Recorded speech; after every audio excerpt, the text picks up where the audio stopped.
The hail came sideways across the rail platform at Crow's Nest the morning Tobias Hale walked into the land office and told the clerk he needed a wife before the week was out, and his voice cracked the quiet the way a rifle shot cracks a frozen lake. Everyone in that little office froze. The clerk's pen stopped.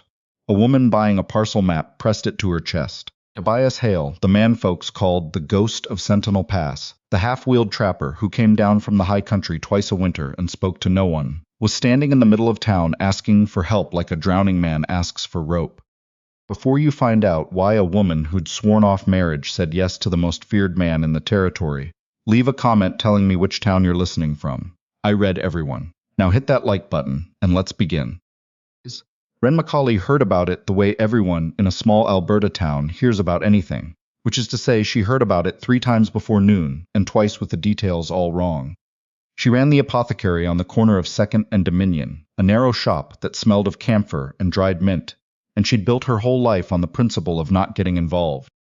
People came in coughing, bleeding, grieving, and she gave them what they needed and watched them leave, and that was the shape of things she could bear. So when the bell over her door jangled near closing, and Tobias Hale ducked under the frame to get inside, she did not scream the way the map woman had. She set down the jar of willow bark she was holding and waited. He was enormous, not just tall, though he was that, but wide through the shoulders like a barn door, with a black beard gone gray at the edges, and a coat that had clearly survived things a coat shouldn't have to survive. His hands were scarred. One eye carried a thin white line through the brow, but it was the look on his face that undid her careful calm, because it wasn't menace. It was terror, raw and badly hidden. "You're the one they call sensible," he said. His voice came out rough, like he didn't trust it. "I need to speak with you. Alone, if you'll allow it." The 2 customers still lingering near the tonics found sudden urgent reasons to leave. Wren turned the sign in the window and folded her arms. "Say what you came to say, Mr. Hale. There's no one here now." Something flickered behind the gray of his eyes. "Shame, maybe. It's about a child," he said, and the words came out like they cost him a tooth. She'd been a long time learning to keep her face still, and she kept it still now, but inside something turned over. "Go on." He pulled off his hat. His hands, those great scarred hands, were trembling. "I got a letter 11 days ago," he said, "from a magistrate down in Lethbridge. A woman named Adeline passed in the spring, lung fever. Before she went, she told them about a girl, said the girl was mine." He stopped, swallowed. "A daughter, 8 years old, name of Posey. I never knew she drew breath." Wren set both hands flat on the counter to steady herself. "And the mother?" "Gone. No family to take the child." His jaw worked. "Adeline and I, we knew each other before the slide. Before Sentinel Pass came down on the crew and killed 11 men and left me crawling out through the dark over the ones who didn't. I wasn't the same man after. Couldn't sleep under a roof. Couldn't be near a crowd without the walls coming for me. I told her I needed time. Told her I'd send for her." He looked down at his ruined hands. "I never did. Her letters came to the post here for the better part of a year. I never went and fetched them. Thought I was sparing her the sight of what I'd turned into. And now there's a child." "Now there's a child," he agreed, "and a magistrate in this district named Hollis, who says no girl can be raised by an unwed recluse, who vanishes into the bush for months. Says it isn't fit. Says if I can't show him a proper married home when that train comes Friday, the girl goes to the foundling house in Calgary, and I never lay eyes on her again." He raised his head, and his gray eyes found hers and held.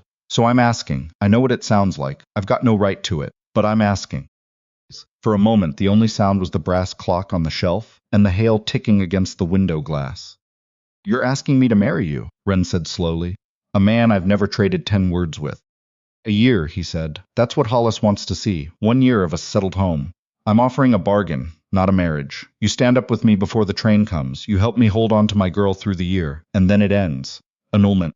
You go back to your life, no worse for it." "And what is it you imagine I'd want from such a bargain?" He reached into his coat and laid a leather pouch on the counter. It struck the wood with a heavy, honest sound. $1,600, every cent I've saved in 9 years. It's yours, whether the thing works or not."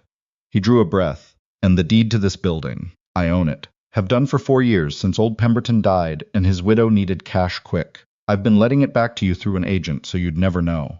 I wasn't deceiving you for sport. I just figured, if you knew your landlord was me, you'd never speak plain when the rent came due. I wanted you safe in your own shop." Wren stared at the pouch, then at him. The shop she'd believed she rented, the walls she'd thought were borrowed. "Why me?" she said. It wasn't a question so much as a demand. There are widows in this town, women who jump at a roof and a name. Because they'd come to want something true, he said. Affection. A real marriage. They'd tell themselves love might grow, and when it didn't, they'd grieve it. You won't. I've watched you work that counter 7 days a week for as long as I've come down off the mountain. You keep every soul in this town at arm's length and a smile on your face while you do it. You understand a wall, Miss Macaulay. You've built yours as high as I built mine. He wasn't wrong, and that was the trouble. Give me an hour, she said. He looked like he wanted to argue that there wasn't an hour to spare, but he only nodded and stepped back out into the hail. Wren stood alone in the camphor, smelling dark, and looked, the way she had not let herself look in 6 years, at the small framed photograph hung beside the till. A schoolyard back in Ontario, a row of children squinting into the sun, one girl in the second row with a crooked plait and a missing tooth. Her name had been Susanna, and she'd been 9. And she'd come to the schoolhouse where Wren taught with bruises she explained away as falls, with a flinch when anyone raised a hand too fast. Wren had suspected. Wren had watched and waited and told herself she needed certainty before she wrote the letter to the magistrate, because a wrong accusation could ruin a family. And then one January night, Susanna had run from her house barefoot in a blizzard, trying to reach the only place she'd ever felt safe, and they'd found her in the morning a half-mile short of the school, curled against a fence post, frozen. Wren had left teaching within the month, left Ontario, came west to a town where no one knew the shape of her failure, and built a life out of handing strangers their remedies and never once reaching across the counter to touch a wound that wasn't theirs to show her. 6 years of that, maybe that was long enough. When Tobias came back in from the cold, she had the kettle on and 2 conditions ready before he'd shut the door. The girl comes first, she said. Before the money, before the deed, before any plan you've got. This is about giving a frightened child a safe place to land. If I ever once believe you're a danger to her, the arrangement is finished that hour, and I don't care what the magistrate signed. His eyes hardened, but not with anger, with something closer to relief. If I'm ever a danger to my own girl, you won't have to end it. I'll walk into the bush and not come back. You have my word. And when the year is up and the marriage is undone, I'll want word of her. Not letters full of detail. Just proof now and again that she's safe and fed and cared for. Something moved across his face, slow and careful. You've lost a child before, he said quietly. Her throat closed. I failed one, she said. I won't do it twice. The Reverend will marry us when? Thursday morning, 7 o'clock. That gives us a day's grace before the Friday train. He turned his hat in his hands. Miss Macaulay, thank you. Don't thank me yet, she said. Go to the boarding house, take a room, wash, trim that beard. I'll not stand up before God beside a man who smells like he wintered in a den. A pause. And when you've done that, come back and tell me everything you know about a girl named Posey, because Thursday I become her stepmother, and I'll not walk into it blind. He almost smiled. It changed his whole face for a half a breath, and then it was gone. By Thursday the whole town had said its piece, and most of it was unkind, and Wren found she did not much care. She closed the apothecary, packed her life into 2 cases and a small trunk, and stood at the front of the Methodist church in her good gray wool, while the Reverend asked her 3 separate times whether she came to this of her own free will. 3 times she told him yes. Tobias came up the aisle, in a borrowed suit too short in the sleeve. His beard trimmed close against a jaw she hadn't known. Was there under all that wild, and he looked, for all his size, like a man walking to the gallows. They spoke vows that weren't quite vows. He promised to provide for her and protect her, and honor the arrangement they'd made. She promised to help him build a home, and care for his daughter, and keep faith with their agreement. The Reverend's wife wept into a handkerchief over a wedding that had nothing in it to weep about. When it came to the part where the Reverend said he might kiss the bride, Tobias said quiet and quick, "That won't be needed." And Wren had never in her life been so grateful to a man. They signed the register. Her hand shook. His did not, and then they were man and wife in the eyes of the law. 2 strangers who had spoken perhaps 40 sentences to each other, and there was a train coming. Magistrate Hollis was a broad, gray-whiskered man who took his time reading their certificate as though looking for a flaw in the paper itself. Wren Macaulay, he said. The apothecary. I've known you 6 years and never once heard you'd so much as walked out with a man, and now here you stand married to Tobias Hale. He set the paper down. You'll understand my doubts. I understand them perfectly, Magistrate, Wren said, and I'll save you the trouble of voicing the rest. Yes, the marriage is sudden. Yes, it's bound up with the child. No, that doesn't make it false. I've lived alone above that shop for 6 years. I'm not afraid of a hard life in a high cabin. I'm afraid of doing nothing while a child who needs a home is sent off to a hall full of other children nobody came for. I've done nothing before. I'll not do it again. Whatever Hollis heard in that, it satisfied him enough. I'll approve the placement, he said. On one condition. I'll come up your mountain in 6 months. I'll see the cabin. I'll speak to the girl alone. If I find neglect or fear in her, no certificate on earth will hold the placement together. Are we clear? Clear, they said together. The train came the next morning, early, the way trouble always does. It hissed and shuddered to a stop and breathed steam across the platform, and out of the third car stepped a small girl in a black dress 2 sizes too big. A single carpet bag clutched against her chest like a shield, dark hair plaited tight, and eyes. Gray eyes, Tobias's own eyes, gone old and flat with grief. Tobias made a sound low in his throat. Then he was across the platform and down on one knee in the cinders, so he'd be no taller than she was. Posy, he said, and her name broke in his mouth. I'm your father. The girl looked at him the way you'd look at weather. I know who you are. Mama told me. She said you left, and you didn't want us. It landed like a blow, and Wren watched him take it, without flinching. I left because I was broken and a coward, he said, and I told myself it was kindness. I was wrong, Posy. I should have come. I can't undo that. All I can do is be here now. Mama waited, the girl said, and her voice was a terrible small thing. She waited a long time. Then she stopped. The platform had gone silent. Every soul in earshot was watching the worst moment of 3 lives play out in the cold, and Wren found she could not stand it. So she stepped forward and knelt down in the cinders beside her husband of one day, level with the child. Hello, Posy, she said. My name is Wren. You're right to be angry. Your father made a choice that hurt you and your mother both, and you don't have to forgive him for it. And you don't have to call him anything you don't want to call him. The gray eyes shifted to her, wary. But here's the truth of it. You're 8 years old, you just lost your mother, and every grown person you've met since has decided things about your life without once asking what you wanted. So I'm going to do something different. I'm going to ask.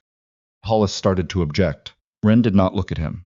You can come up the mountain with us, to a cabin in the woods, where we will do our best and surely make mistakes, but we will try.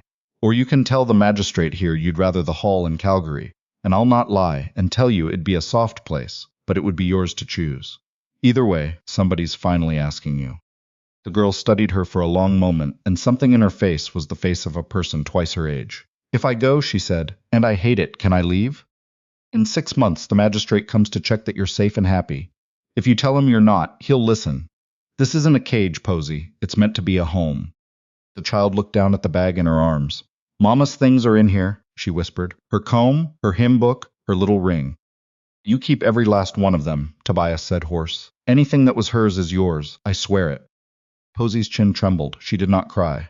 I want to see it first, she said, where we're going, before I decide. And Hollis, against everything in his face, allowed it. The wagon climbed for 3 hours into country that turned colder and quieter with every mile, pine pressing close to the track, the smell of coming snow sharp in the air. Posy sat in the back among the blankets and would not eat the bread Wren offered, would not drink, would not speak, only watched the trees go by with her bag against her chest. When they stopped to water the horse at a creek, she climbed down on her own and stood apart from both of them at the water's edge. She hates me, Tobias said. It wasn't a complaint, just a fact he was holding. She doesn't know you well enough to hate you, Wren said. She's grieving, and grief looks like anger, because anger's easier to carry. Give her time. The cabin, when it came into view at last in a sheltered fold of the valley, was bigger and better made than Wren had imagined. The logs chinked tight, a covered porch along the front, smoke already rising from the chimney, because the man had ridden up the day before to lay a fire so the child wouldn't arrive to a cold house. There was a barn, a hen coop, a root cellar dug into the hill. He had built a whole life up here alone, and built it to last. Posy walked through the front room without a word, and pushed open the door to the small bedroom, and stopped dead. Wren heard her gasp. The room had been made ready with terrible care. A bed under a quilt stitched in greens and blues, a child's table beneath the window, and on the quilt a whole herd of carved wooden animals. A moose with its great head down, a snowshoe hare mid-leap, a fox with its tail curled round, an owl whose every feather had been cut so fine it looked ready to lift off the wood. You made these, Posy whispered. It was the first thing in her voice that wasn't armor. Your mother's letter, Tobias said from the doorway, looking like he wanted to bolt. The one I finally read. She wrote you loved animals, drew them all the time. The girl picked up the fox with both hands. She said I got that from you, she said very small. She said you had gentle hands for such a big man. He shut his eyes. Posey set the fox down and turned and looked at him. Really looked, perhaps for the first time. Why didn't you read her letters? She asked, and the question had a year of hurt packed into it. If you loved her like you say, why didn't you even read them? He crossed the little room slowly and knelt. Because I was a coward, he said. The slide broke something in me. I couldn't be closed in. I woke up screaming, certain I was buried alive again. I told myself your mother deserved a whole man, and I was in pieces, and she'd be better off if I stayed gone. He drew a ragged breath. Every word of it was true, and it was still the worst thing I ever did. She loved you anyway, Posey said, and now the tears were coming, fast and furious and unwilling. She kept your picture. She told me you made her laugh. She said you promised to build her a house in the mountains where she could see the stars. Her face crumpled. And I do too. I hate you. I hate that you left. I hate that she got sick working to keep us, and you weren't there. I hate that I'm here with strangers and she's in the ground. The sobs took her whole small body. Tobias hovered, his great hands open and helpless. Wren stopped waiting on him. She crossed the floor and gathered the child against her, and Posey fought it for one stiff second and then collapsed, weeping the way a person weeps when they've been holding it back for months. Tobias sank down beside them and laid one enormous hand on his daughter's back, light as he could, and the three of them stayed there on the floor of that small room that smelled of pine and beginnings until the storm and the child wore itself out. The first weeks moved slow and careful, like people learning to walk on river ice. Posey kept to her room with the fairy book she'd found on the shelf, the shelf packed with volumes. Tobias confessed he'd gone on buying for years, for a woman he never sent them to. She ate what was put before her and tasted none of it. The nightmares came most nights, and Wren learned the sound of them through the wall and went to her and sat in the carved rocking chair and stayed until the breathing went soft again. But Wren had been a teacher once, and old instincts woke. She set up a school corner at the table by the window where the light was best, and found the girl read well above her years and did her sums quick and clean, and from there it was only a matter of giving her something to reach for. Posey was starving for it, Wren saw. Not just for lessons, for a reason to lift her head. Tobias, in those weeks, did what he knew how to do, which was work. He chopped wood as though the cold had wronged him personally. He ran his trap lines and came home with meat and made the breakfast before dawn, eggs from the temperamental hens and bacon crisp just so, and coffee strong enough to wake the dead. In the evenings he sat by the fire and carved while Wren read aloud, and never said much, only worked his knife and listened. And slowly, Wren watched the child begin to watch him back. The first snow came on a gray Tuesday and turned the valley to something out of a storybook, and Posey stood at the window with her breath fogging the glass and then ran out into it without her coat, spinning with her face turned up to the falling white, and laughed. The sound went through Tobias like a blade. Wren saw it land, the pure joy of it, and under the joy a grief for every laugh of hers he'd never heard. He didn't let it show. He just watched his daughter dance in the snow like she was something holy. The thaw between them, when it came in inches. Posey stopped calling him and that man, and started calling him Tobias. She left her bedroom door open at night. She asked, one morning after a herd of elk drifted through the white meadow, whether he might teach her to carve one, with antlers, and it was the first thing she had ever asked him for. And Wren watched his throat work before he could answer, that yes, he could teach her that. It was not all softening. There was a bad afternoon when the knife slipped and opened a shallow cut across the girl's palm, and Tobias's fear came out the only way his fear knew how, as anger, sharp and unfair, and Posey gave it right back and the door slammed. And it was Wren who sat the child by the fire, with sweet tea, and told her the truth of her father, the 3 days in the dark of Sentinel Pass with the dead all around him, and how a man who'd lived through that learns to be frightened in a way that looks like fury. And it was Posey who pulled on her coat and walked out to the woodshed, and said something Wren couldn't hear, and Wren who watched through the window as the great man dropped to his knees in the snow, and the small girl let him hold her, 10 seconds before she stepped back. A start. That night there was no nightmare. The worst of it came in the deep of winter, when the snow had cut them off from town, and the world had shrunk to their valley. It started over something small, the way the bad ones do. Posey wanting to walk the forest alone, Tobias refusing, the both of them too alike and too raw. The girl's grief came up out of her like floodwater. "Mama let me," she cried. "She trusted me. You weren't there. I wish you'd died in that mine instead of those other men. Then at least Mama wouldn't have spent her whole life waiting for you to come home." The silence after was total. Posey's face fell open with horror at her own words, but Tobias only said low, I know you do. and he turned and walked out into the cold, and the girl crumpled to the floor. He didn't come back by dark. Wren bundled the child into wool, and they went out into the blue snow following his boot prints, and they found him at the lip of the cliff behind the cabin, sitting on a boulder with his face wet, staring out at the frozen valley. Posy ran to him slipping and crying that she was sorry.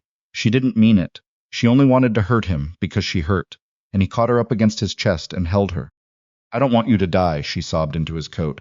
I already lost Mama. I can't lose you too. And he wept with her, the two of them letting go of something they'd both been carrying too carefully. And Wren stood back in the snow with her own eyes streaming and let them have it.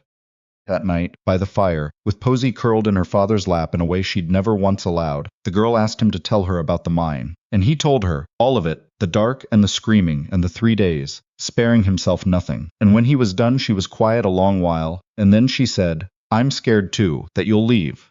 Or something will happen to you or to Wren, and I'll be alone. I can't promise nothing will ever happen, he said, but I can promise I'll never again leave by choosing to. Not ever. The girl looked across the firelight. Wren, she said, when the year's up, are you going to go? Wren met the father's eyes over the child's dark head. No, she said, I'm staying. Promise? I promise.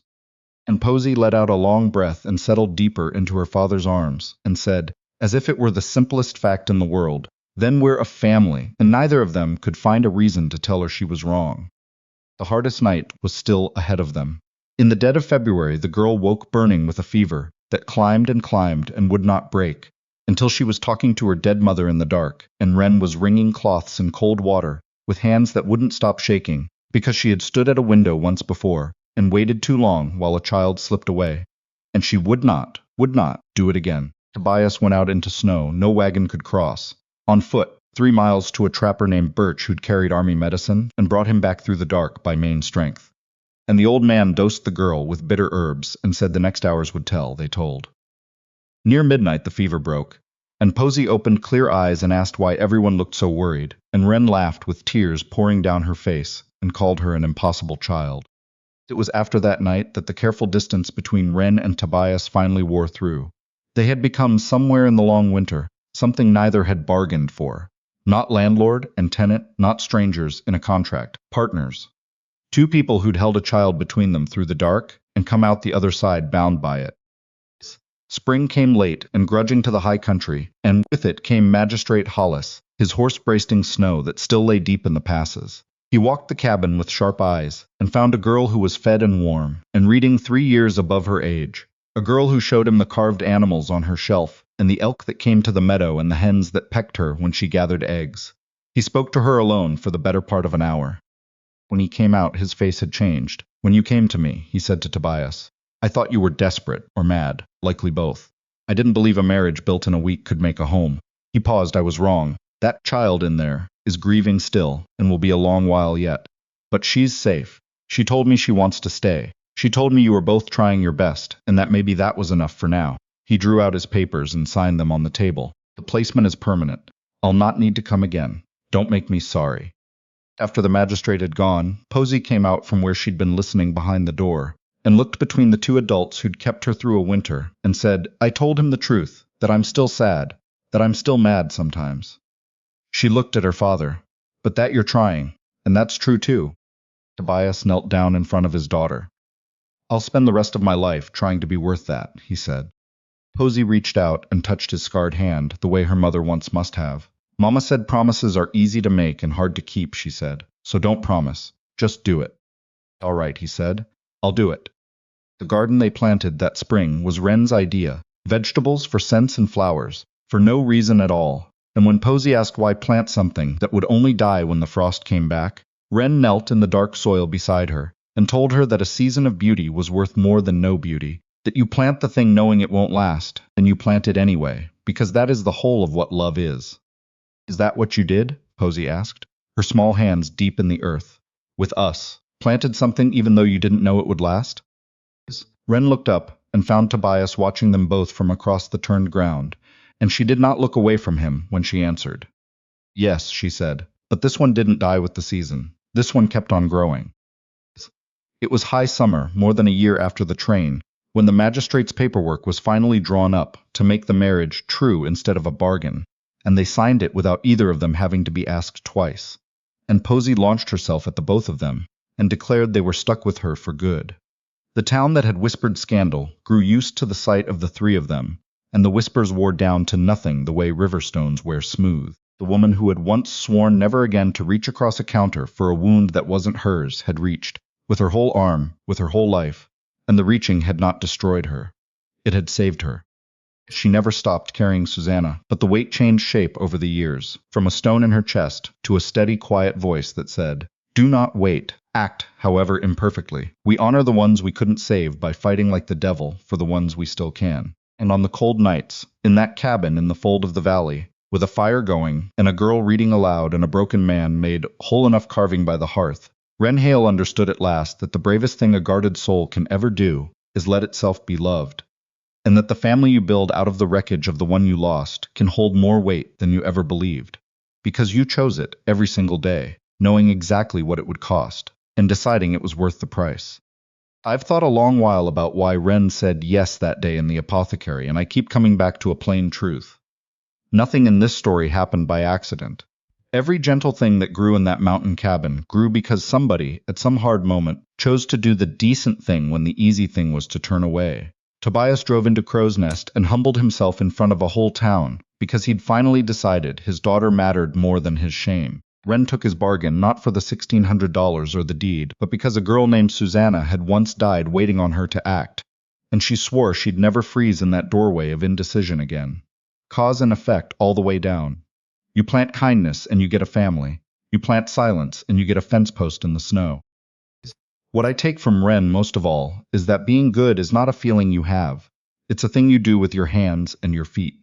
She didn't wait until she was certain or comfortable. She knelt down in the cinders and asked an 8-year-old what she wanted. Because honest treatment of a frightened child was simply the right way to behave, and she behaved that way whether or not it cost her. That's the kind of decency I want to carry. Not the soft sort that only shows up when it's convenient, but the steady, unglamorous sort that gets up before dawn and makes the bacon and means it. And I noticed she was wise as well as good, which are not the same thing. She read people clearly. She understood that Posey's fury was grief wearing a mask, that Tobias's temper was old terror wearing another. She didn't take the cruel things they said at face value. She looked underneath. That clear-eyed seeing, that willingness to understand a person before judging them, is something I'd ask any young person watching to practice on purpose, because the world is full of folks lashing out from wounds you can't see. But none of it would have held without grit. Wren stayed when the contract gave her every right to leave.